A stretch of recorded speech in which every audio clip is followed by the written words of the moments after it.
किसी को भी पक्का पता नहीं है कि मेरी मृत्यु निकट है या नहीं है। दूसरा आपको श्राप क्या है कि आपकी मृत्यु 7वें दिन होगी, 7 दिन में होगी। तो संसार के जितने प्राणी हैं सबकी मृत्यु 7 दिन में होनी है। किसी के लिए 8वां दिन नहीं है। कोई ये सोचे कि मुझे 8वां दिन बनाया गया है, किसी के लिए 8वां दिन नहीं बनाया गया है। तो सबकी मृत्यु रविवार से लेकर शनिवार तक के बीच के दिनों में ही होनी है। बोलो राधे राधे। और राजन, वैसे तो एक संत महापुरुष ने 7 दिनों का बड़ा सुंदर उदाहरण दिया है।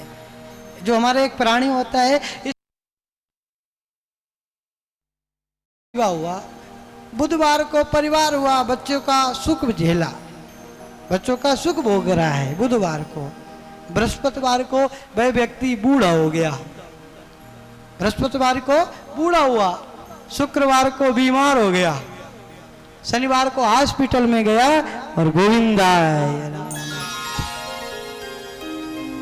तो प्राणी का जीवन 7 दिन का बताया गया है। अच्छा, हमारे मन में एक और प्रश्न उठ सकता है कि जो 7 दिन हैं तो 7 दिनों के नाम हैं। किसी का नाम है रविवार, किसी का नाम है सोमवार, किसी का नाम है मंगलवार। तो ये जो नाम रखे गए, तो इस नामों का क्या भाव है, मतलब इनसे हमें क्या सीखना चाहिए कि जो हमारे दिनों के नाम हैं इनके बारे में भी हमें जानकारी। भागवत में ऐसा नहीं लिखा, लेकिन ऐसे भाव हैं कि जो हमारे नाम हैं रविवार, सोमवार, मंगलवार, तो हमें इनसे क्या शिक्षा मिलती है। बड़ा सुंदर भाव आया है इसमें। देखो, रवि का मतलब होता है सूर्य। तो जो सूर्य होता है, सूर्य स्वयं तपता है, स्वयं तो जलता है, और स्वयं जल रहा है, हमारे लिए प्रकाश दे रहा है। मतलब स्वयं जल रहा है, हमारे लिए प्रकाश दे रहा है। तो भाव है क्या, साधक को कैसा होना चाहिए, स्वयं कितनी भी कठिनाई आ जाए, लेकिन व्यक्ति को परोपकार में लगा रहना चाहिए। जब व्यक्ति सूर्य के तरह, रविवार के तरह तपेगा, परोपकार करेगा, तो हमारा अगला दिन कौन सा आ जाएगा, सोमवार। सोमवार को हम चंद्रवार भी कहते हैं, सोमवार को हम चंद्रवार भी कहते हैं। चंद्रमा का मतलब होता है शीतलता। जब व्यक्ति सूर्य की तरह परोपकार करेगा तो मन में शीतलता आ जाएगी, शांति आएगी, मन में संतुष्टि होगी, मैं संसार के लिए कुछ कर रहा हूं। जब मन में शांति आएगी तो चंद्रवार के बाद अगला दिन कौन सा आएगा, हमारा मंगलवार। जब हम परोपकार करेंगे, मन में शांति होगी, तो हमारा दिन आ जाएगा मंगल। मतलब हमारे जीवन में मंगल ही मंगल आ जाएगा। परोपकार करेंगे, मन में शांति होगी, तो जीवन में मंगल आ जाएगा, हमारा जीवन मंगलमय बन जाएगा। और जब जीवन मंगलमय बनेगा तो मंगलवार के बाद कौन सा दिन आता है, बुधवार। बुध का मतलब होता है बोध, बोध का मतलब होता है ज्ञान। जब किसी प्रकार का कोई संशय नहीं होगा, टेंशन नहीं होगा, मंगलमय जीवन चल रहा होगा, तो हमें फिर बोध होगा, हमें अपने परमात्मा का बोध होगा, हमें पढ़ाई में मन लगेगा। जब टेंशन नहीं होगा तो हम फिर पढ़ाई करेंगे। जब हम पढ़ाई में मन लगेगा, अध्ययन में मन लगेगा, तो हम फिर बुद्ध की तरह ज्ञानी बन जाएंगे, बोध हो जाएगा। मतलब हमारे जीवन में बोध होगा तो हम ज्ञानी बन जाएंगे। और जब हम ज्ञानी बन जाएंगे तो हमारे फिर अगला दिन कौन सा आएगा, गुरुवार। और जब हमारे पास ज्ञान होगा तो फिर हम गुरु बन जाएंगे। मतलब जब ज्ञान होता है जब तो आपसे कोई पढ़ने आएगा। जब आपके पास ज्ञान होगा, किसी भी चीज़ की जब नॉलेज होगी आपके पास, जब तो वो आपसे कुछ सीखने आएगा। तो जब हमारे पास ज्ञान होगा तो फिर हम अध्ययन करा सकते हैं, हम अध्यापक बन सकते हैं, मतलब हमारा जीवन गुरुमय बन जाएगा। हम गुरु बन जाएंगे, हमारे पास ज्ञान होगा तो हम गुरु बन जाएंगे। और जब हम गुरु बन जाएंगे तो हमारे जीवन में अगला दिन कौन सा आएगा? शुक्रवार। शुक्र का मतलब होता है संयम। तो जब व्यक्ति गुरु बन जाता है, जब कोई अध्यापक बन जाता है, जब कोई कथावाचक बन जाता है, जब कोई टीचर बन जाता है, तो वह अपने सामने जितने भी, सबके सामने जितना काम करता है सब संयम के साथ करता है कि मैं ऐसा कोई काम करूं कि मेरी वजह से मेरे जो शिष्य हैं, मेरे जो पढ़ाने वाले स्टूडेंट हैं, इनके ऊपर कोई गलत प्रभाव ना पड़ जाए। अगर मैं ही संयम के साथ काम नहीं करूंगा तो मेरे जो स्टूडेंट हैं, ये छात्र संयम के साथ काम नहीं करेंगे। जब व्यक्ति गुरु बनेगा तो उसके जीवन में शुक्र आएगा, संयम आएगा, संयम के साथ काम करेगा। और जब व्यक्ति संयम के साथ काम करेगा तो जीवन में अगला दिन आएगा शनि। शनि का मतलब होता है काल। जब व्यक्ति जीवन में संयम के साथ काम करेगा, कार्य करेगा, तो काल को भी अपने बस में कर लेगा।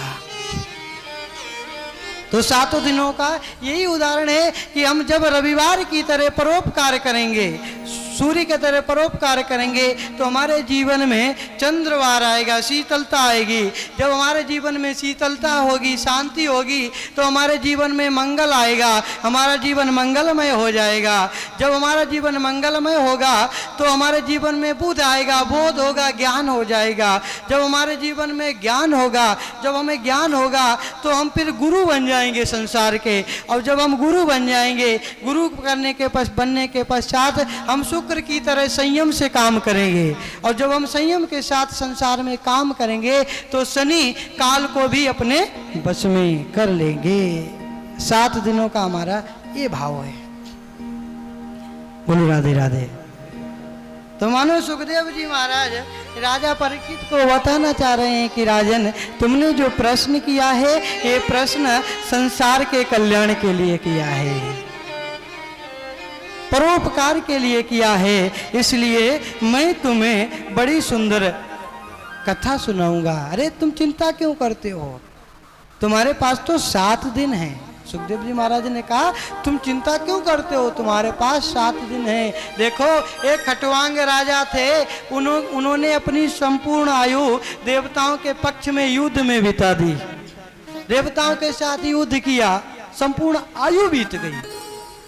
जब अंत में उन्होंने पूछा कि महाराज मेरी कितनी आयु बची है, देवताओं ने कहा महाराज आपकी 2.5 घड़ी आयु बची है, 2.5 घड़ी मात्र 1 घंटा। तो खटवांग राजा को देवताओं ने कहा, देवराज इंद्र ने कहा कि आप चाहो तो मैं आपको स्वर्ग दे सकता हूँ। उन्होंने कहा नहीं, मुझे तो खुद पुरुषार्थ करना है। 1 घंटे में ही जल में समाधि लगाई और 1 घंटे में ही परमात्मा की प्राप्ति कर ली। सुखदेव जी महाराज ने राजा परीक्षित को ये कहा, अरे राजन, उनके पास 1 घंटे में प्राप्ति कर ली, तुम्हारे पास तो 7 दिन है, तुम चिंता क्यों कर रहे हो? और तुम्हारे लिए तो मेरे पास बड़ी सुंदर औषधि है। तुम्हारा जो भवरोग है इसकी मेरे पास बड़ी सुंदर औषधि है। मानो सुखदेव जी महाराज कहना चाह रहे हो कि इदम भागवतम नाम पुराणम ब्रह्म संहितम अधीतवान द्वापरादो पितुर्द्वैपायनादयम्।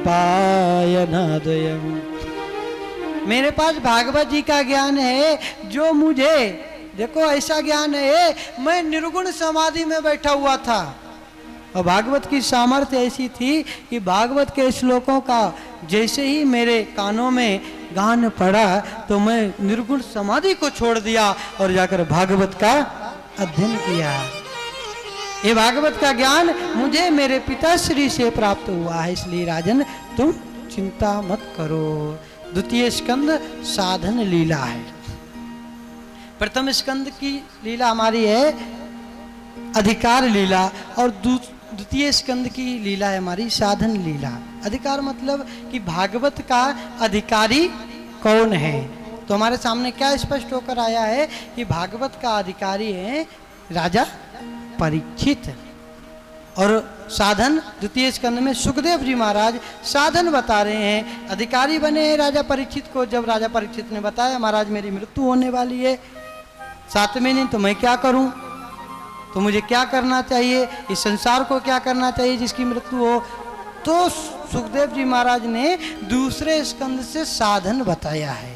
अरे चिंता मत करो, मेरे पास भागवत है, भागवत का गुणगान करो, भागवत का चिंतन करो। मानो सुखदेव जी महाराज यही कहना चाहते हैं। देखो भागवत का अधिकारी भी किसको बताया गया है। भागवत का अधिकारी वही है जिसके जीवन में 5 शुद्धि हो। तो परीक्षित राजा के जीवन में ये 5 शुद्धि बताई गई हैं। 5 शुद्धि कौन कौन सी हैं? मातृ शुद्धि, पितृ शुद्धि, वंश शुद्धि, द्रव्य शुद्धि और आत्म शुद्धि। मातृ शुद्धि, पितृ शुद्धि, वंश शुद्धि, द्रव्य शुद्धि और आत्म शुद्धि। देखो राजा परीक्षित के जीवन में ये 5 शुद्धियां हैं। अब आप कहोगे ये 5 शुद्धियां कैसे हैं? राजा परीक्षित की मां का नाम क्या था? उत्तरा। उत्तरा की सासू जी का नाम क्या था? सुभद्रा। मतलब राजा परीक्षित की जो पत्नी थी वो थी उत्तरा और उनकी जो मां थी वो थी सुभद्रा। तो उनकी उत्तरा की सासू जी सुभद्रा और उत्तरा की एक सासू जी और भी थी जिनका नाम था द्रौपदी। इनकी सासू जी का नाम कुंती।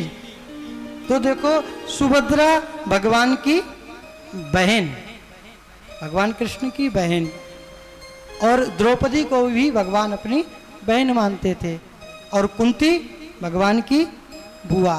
तो इनका संबंध सीधा भगवान से है। मतलब राजा परीक्षित की माताओं का संबंध सीधा भगवान से है। इसलिए इसमें कोई संशय ही नहीं कि इनकी मातृ शुद्धि बड़ी सुंदर है। दूसरी है पितृ शुद्धि। तो राजा परीक्षित के पिता का नाम अभिमन्यु, अभिमन्यु के पिता का नाम अर्जुन,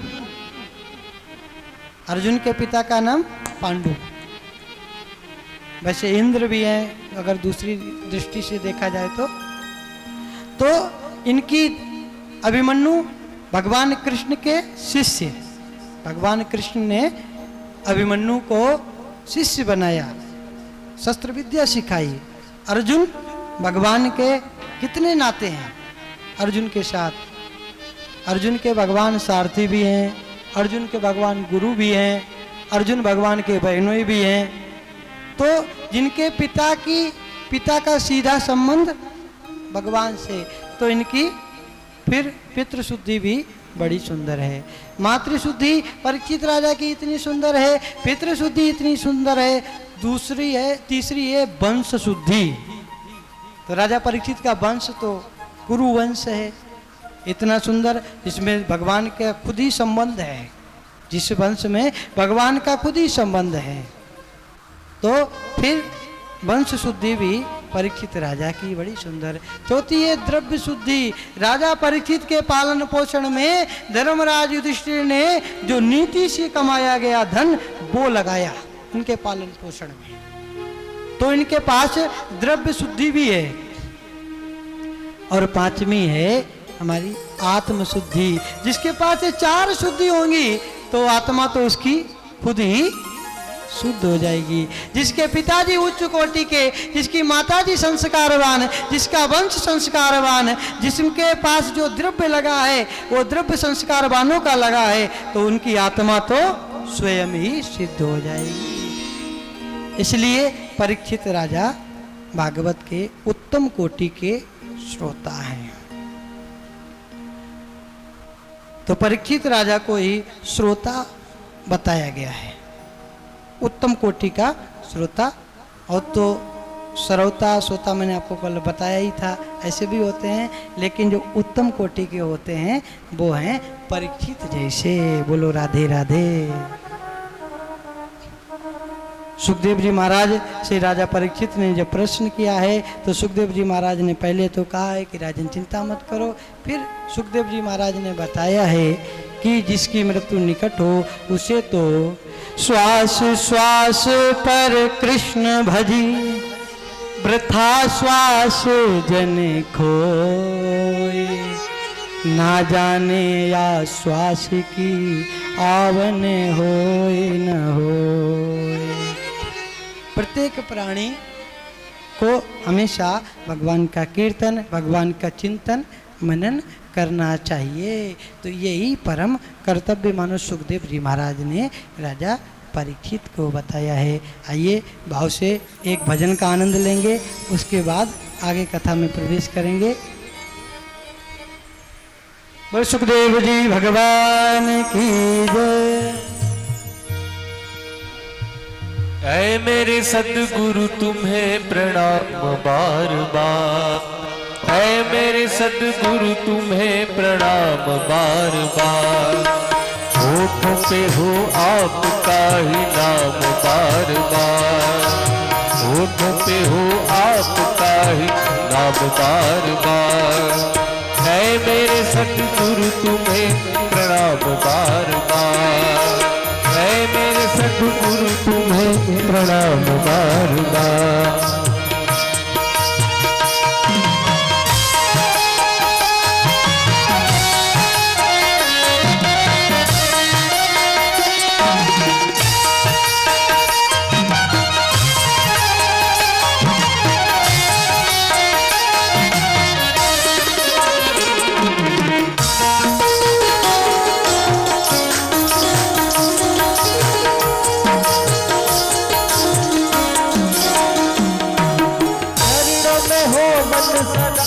चरण हो मंजिल सदा, चरणों में हो बन सदा, चरण हो मंजिल सदा, चरणों में हो बन सदा, चरण हो मंजिल सदा।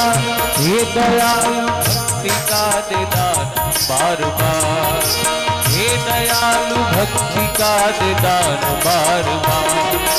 होठों पे हो आपका ही नाम बार बार, होठों पे हो आपका ही नाम बार बार।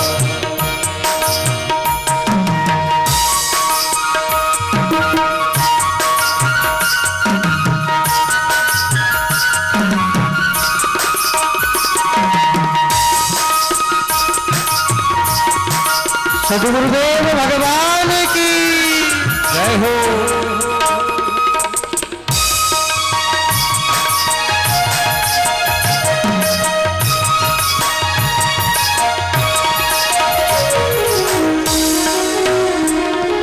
मेरे दाता आपने क्या नहीं दिया हमें, मेरे दाता आपने क्या नहीं दिया हमें, मेरे दाता आपने क्या नहीं दिया हमें, मेरे दाता आपने क्या नहीं दिया हमें। धन्य धन्य आपको प्रणाम बार बार, धन्य धन्य आपको प्रणाम बार बार, हो धन्य धन्य आपको प्रणाम बार बार, धन्य धन्य आपको प्रणाम बार बार। है मेरे सद्गुरु तुम्हें प्रणाम बार बार, है मेरे सद्गुरु तुम्हें प्रणाम बार बार।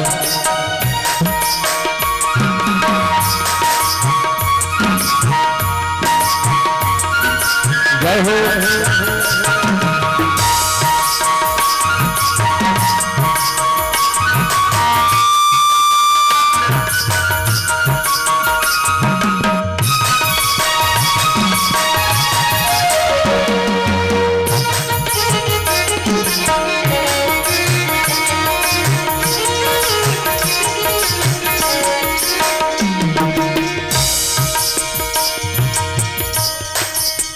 जगाने आए हो गुरुवर सदा, सोए जग को फिर जगाने आए हो गुरुवर, सोए जग को फिर जगाने आए हो गुरुवर सदा।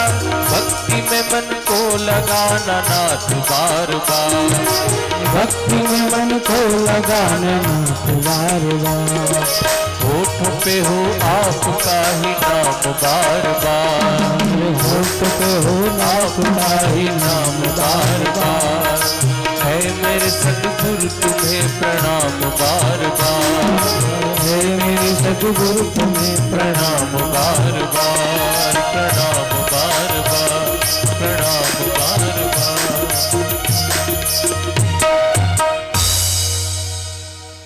सुखदेव जी महाराज गंगा जी के किनारे पावन वटवृक्ष के नीचे राजा परीक्षित को ज्ञान उपदेश कर रहे हैं कि राजन तुम चिंता मत करो, तुम्हारे पास तो 7 दिन हैं। लोग तो 1-2.5 घड़ी में ही मोक्ष को प्राप्त कर लेते हैं, तुम्हारे लिए तो मेरे पास बड़ी सुंदर औषधि है। श्री राधे श्री राधे, राम राम, श्री राधे श्री राधे।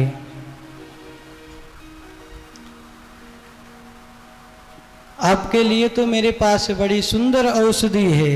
इदम भागवतम नाम पुराणम ब्रह्म संहितम, भागवत रूपी महापुराण की औषधि है, इसलिए राजन चिंता मत करो। प्रत्येक प्राणी का परम कर्तव्य बताया है मानो सुखदेव जी महाराज ने कि प्रातःकाल व्यक्ति उठे और उठकर माता पृथ्वी को प्रणाम करे। माता पृथ्वी को प्रणाम करके, हे माता मैं कार्य करने के लिए आपके ऊपर पैर रख रहा हूँ, इसलिए मुझे क्षमा करें। बड़ी सुंदर परिस्थिति बताई है, बड़ा सुंदर नियम बनाया है संत महापुरुषों ने कि कराग्रे वसते लक्ष्मी कर मध्ये सरस्वती कर मूले तु गोविंदा प्रभाते कर दर्शनम। संत महापुरुषों ने नियम बनाया कि व्यक्ति प्रातः काल उठे, अपनी हथेली को आगे करे और कराग्रे बसते लक्ष्मी करके अग्रभाग में लक्ष्मी जी का ध्यान करे। कर मध्य सरस्वती, मध्य में सरस्वती जी का निवास करे, निवास का भाव से प्रणाम करे। कर मूले तु गोविंदा, मूल में गोविंद भगवान श्री हरि नारायण का ध्यान करे। प्रभाते कर दर्शनम, दोनों हथेलियों का दर्शन करना चाहिए इसी भाव से प्रातः काल उठकर। देखो ये परिस्थिति संत महापुरुषों ने बनाई, लेकिन हमारे लोगों ने आजकल इसको चेंज कर दिया है। कलयुग के प्राणियों ने इसको चेंज किया। अब चेंज आप कहोगे कैसे किया? पहले क्या था कि आदमी प्रातः काल उठता था तो हथेली लेकर देखता था, हथेली में प्रणाम करता था। तो अब दूसरा हो गया। अब भाव क्या हुआ, भाई साहब बेड में सो रहे हैं, और जब भाई साहब बेड में सो रहे हैं उसी समय श्रीमती जी ने आवाज लगाई, अरे उठो सुबह हो गई। भाई साहब ने रजाई नहीं उहारी, रजाई ढकी है सिर में, रजाई ढके ढके ही कहा क्या चाय बन गई। जब तक रजाई नहीं हटाई श्रीमती जी किचन में गई और जाकर चाय बनाई और एक कप में करके चाय लेकर आ गई। उठो, चाय बनकर तैयार हो गई। तो जैसे ही रजाई हटाई तो आगे कप देखा तो क्या मतलब निकला कि कराग्रे बसते लक्ष्मी कर मध्य सरस्वती कर मूले तु गोविंदा प्रभाते कप दर्शनम। कर हट गया, प्रभाते कप दर्शनम लग गया। देखो इस चाय ने हमारे जीवन को कहाँ से कहाँ पहुँचा दिया। कितना अच्छा हमारा मनुष्य जन्म हमें मिला। इस चाय ने हमें क्या बना दिया। श्रीमती जी गई, जाकर किचन खोलकर देखा और किचन में चाय की पत्ती खत्म हो गई थी। तो आवाज लगा रही हैं। बेड पे तो उनके पतिदेव सो रहे हैं और किचन से ही आवाज लगा रही हैं, पति है नहीं, पति है नहीं। अब उनसे पूछा जाए पति नहीं है तो बेड में कौन सो रहा है।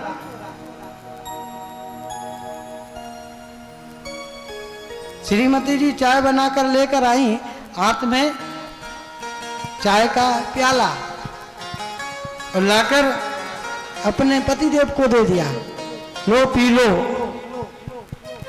लो पी लो। उन्हें जब चाय पी लिया तो वापस प्याला दे दिया, लो पी ली। अब देखो हमें इतना सुंदर मनुष्य जन्म मिला, अब ये चाय के चक्कर में पत्नी तो अपने पति से कह रही है लो पी लो, और पति कह रहा अपनी पत्नी से लो पी ली। अब बताओ पिल्ला पिल्ली किसको कहा जाता है?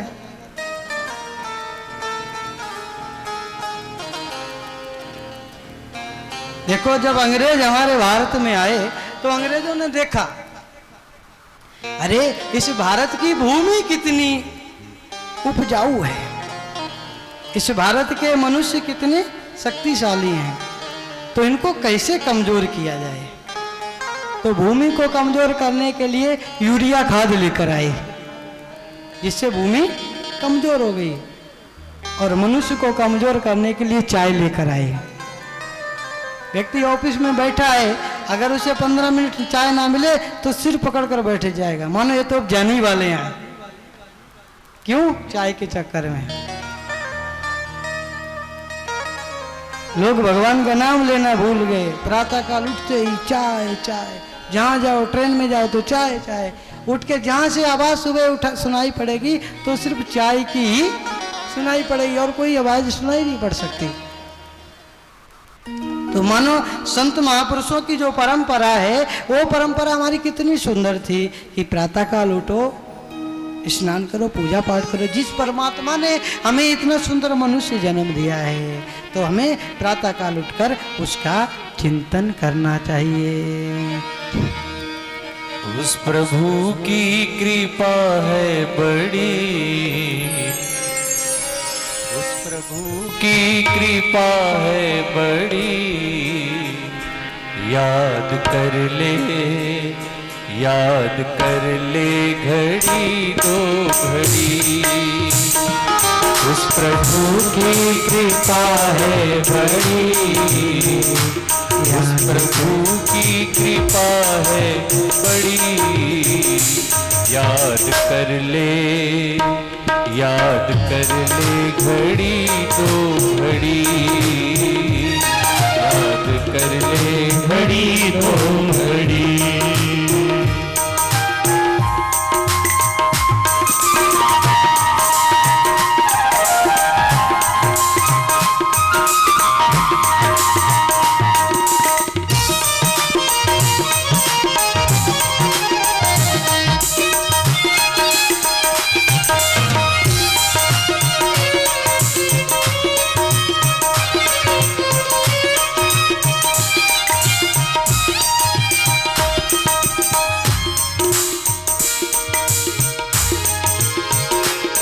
बड़ी मुश्किल से नर्तन मिला, बड़ी मुश्किल से नर्तन मिला,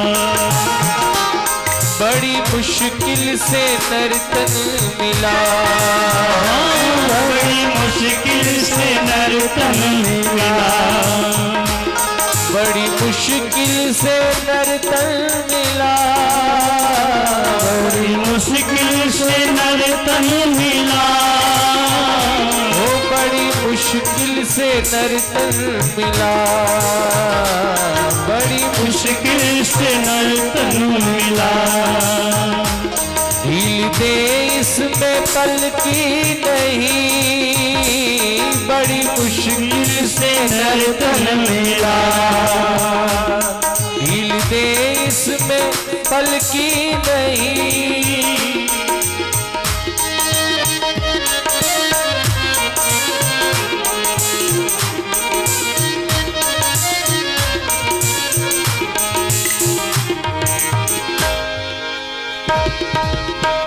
हेलो हेलो हेलो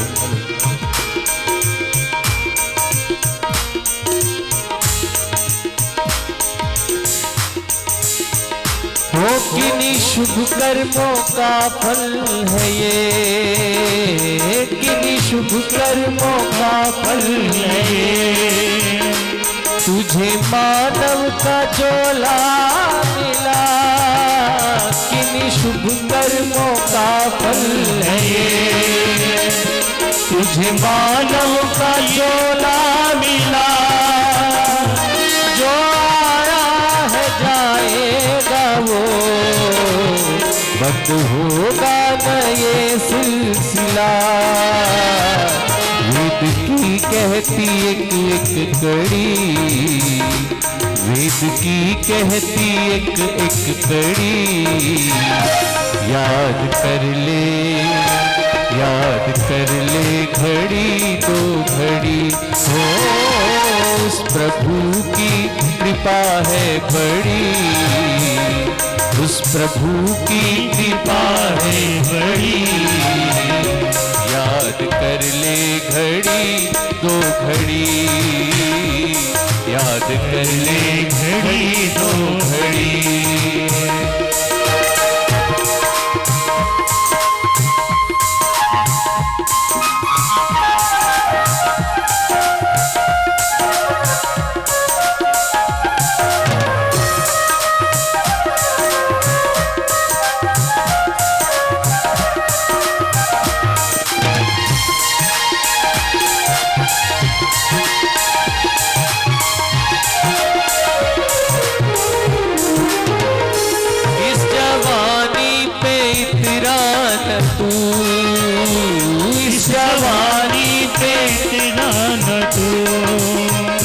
बातों बातों में मुक जाएगी, इस जवानी पे तेरा तू, बातों बातों में मुक जाएगी, उमरा सीना सिकुड़ जाएगा, और कमर तेरी झुक जाएगी, एक करके चलेगा छड़ी, एक करके चलेगा छड़ी, याद कर ले, याद कर ले घड़ी दो घड़ी, याद कर ले घड़ी दो घड़ी, हो जो करना है ले आज कर, जो करना है आज कर, कुछ खबर प्यारे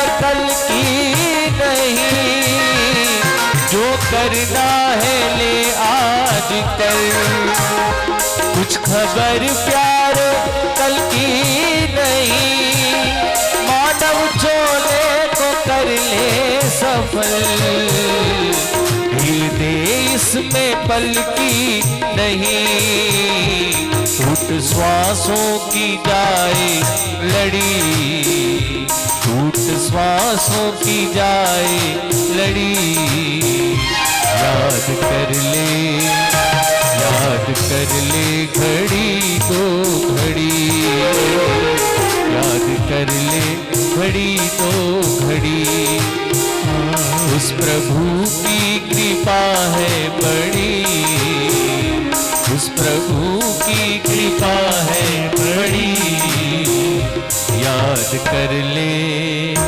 याद कर ले घड़ी दो घड़ी, याद कर ले घड़ी दो घड़ी, याद कर ले घड़ी दो घड़ी। बड़ा भावपूर्ण प्रसंग। सुखदेव जी महाराज राजा परीक्षित को गंगा जी के किनारे कथा श्रवण करा रहे हैं। देखो हमारे मध्य में बालकृष्ण बंसल जी आए पधारे हैं। इनका सुंदर भाव भगवान सुखदेव जी के चरणों में अधिक मास में मूर्ति रूप हुआ था, भागवत कथा के रूप में। तत्पश्चात इनके गांव में भी मैं कथा करके आया। इनका सुंदर भाव था कि गांव सभी ग्रामवासियों को कथा श्रवण कराने का, तो वहाँ भी कथा श्रवण करा के आया था। चिंतन मनन की हुई थी कथा। बड़े सुंदर इनका भाव है। ये हमारे यहाँ पधारे हैं भागवत भगवान की तरफ से, इनको बहुत बहुत आशीर्वाद। सुखदेव जी महाराज राजा परीक्षित को पावन कथा श्रवण कराते हुए कह रहे हैं कि राजन, प्रत्येक प्राणी का मानो यही कर्तव्य है कि प्रातःकाल उठे और मन में यही भावना रखे हे परमात्मा की कितनी बड़ी कृपा हुई है कि मुझे देखो सर्वश्रेष्ठ योनि प्राप्त हुई है, मुझे ये सर्वश्रेष्ठ मनुष्य जन्म प्राप्त हुआ है। भगवान का अनुग्रह मानना चाहिए अपने ऊपर। पूरे दिन में जितने भी कार्य करे सब भगवान को ही समर्पित कर दे। मैं परमात्मा का एक दास हूँ और जितने भी कार्य कर रहा हूँ सब परमात्मा का ही कर रहा हूँ। अपने मन को भगवान के चरणों में लगाना चाहिए। जैसे ये बात मानो कही है, मन को भगवान के चरणों में लगाना चाहिए। मानो राजा परीक्षित ने सुखदेव जी महाराज से प्रश्न किया हो कि महाराज गीता में तो भगवान ही कहते हैं कि चंचलम ही मना कृष्णा, मन तो बड़ा चंचल है, ये तो भगवान के चरणों में लगता ही नहीं, ये तो इधर उधर भागता रहता है, तो इसका कोई उपाय हो तो बताइए महाराज।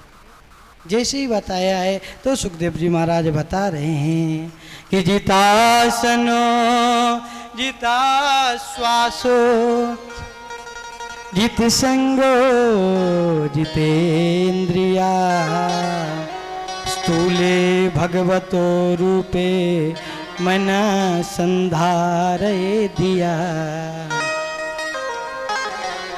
राजन, प्रत्येक प्राणी को सबसे पहले तो अपना आसन जीतना चाहिए। जितासनो जित श्वासो, अपनी श्वास को जीत कर परमात्मा के चरणों में लगाना चाहिए। जित संगो, सबसे बड़ा बताया है कि अपने संग को जीतना चाहिए, अच्छा सत्संग करना चाहिए। कि जित संगो जितेन्द्रिया, अगर व्यक्ति अपने संग को जीत लेगा, अब सत्संग करेगा तो फिर मन भगवान के चरणों में लगी जाएगा। क्योंकि जाने बिना न होए परितीति, बिन परितीति होई नहीं प्रीति। जब हम सत्संग